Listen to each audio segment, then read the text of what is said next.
taking my chicken breast, and it's a 5-ounce boneless skinless chicken breast, and we've got it in our marinade. The marinade that I've used here is the same as which I told you earlier, the Bragg's liquid aminos, the Worcestershire sauce, and the spray butter. Okay, now I want you to take notice here. I've already butterflied our lovely chicken breast. This is how it comes to you. When you purchase your chicken breast, it's going to be a 5-ounce boneless skinless chicken breast. You see how it sits nicely in the palm of my hand. This is an indication that's usually used a lot of times as a visual to help you determine what your portion should look like on your plate. So, and then we're going to take, you can kind of visualize this as a boning knife. Also, this works better whenever it's slightly frozen, but you would just take and just slice your chicken breast right down the center there. It will open up nicely for you. And then you're going to simply take what I've done here is I've got frozen spinach, in which I have squeezed all the water out of it. I've added some wonderful sweet red bell pepper to that. We're going to place this over here on one side, just like this right here. And then we're going to simply top it with 1 ounce of shredded low-fat mozzarella cheese. Now see, a lot of times when y'all think 1 ounce, you think it's not very much. But look at that, that's quite a bit of cheese there. That's a lot. Okay, and then we're going to simply fold him over. Look there, ain't he pretty?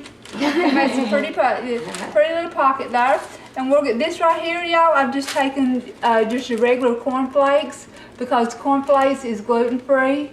You know, we have a lot of guests that come here from time to time that are observing the gluten-free diet.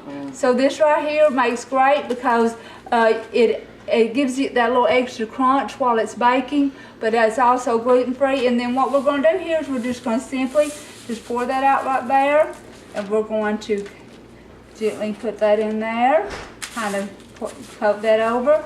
Look at that, don't that look real nice? It's giving a nice little crust there.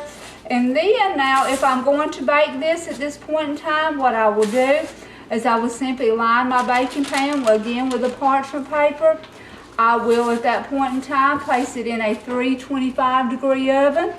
I will bake it for 35 minutes uncovered, because I want my chicken breast to be nice and crunchy when it gets finished.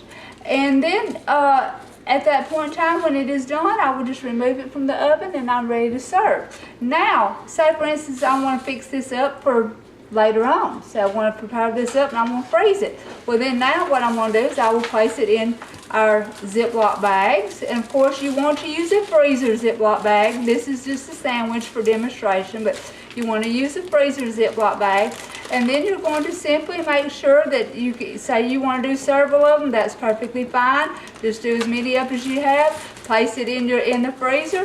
When you get ready to bake these at a later date, just do not thaw them out, because you'll lose a lot of your crumb. I have done it both ways, so I've found that not thawing them out works better. Just bring it right straight out of the freezer. Simply line your pan again with parchment paper. And then at that point in time, you're going to set your timer, your oven temperature at 325. You notice I'm saying 325, not 350. That's very important, because we're actually cooking the chicken at a little bit slower temperature rather than actually baking it at 350, which is typically what we use for cakes and cookies and things like that. So we don't need the higher temperature. We're going to bake it at that. And then you're going to simply just... For how long if it's frozen? If it's frozen, you want to do it for an hour. Just set your timer for 1 hour.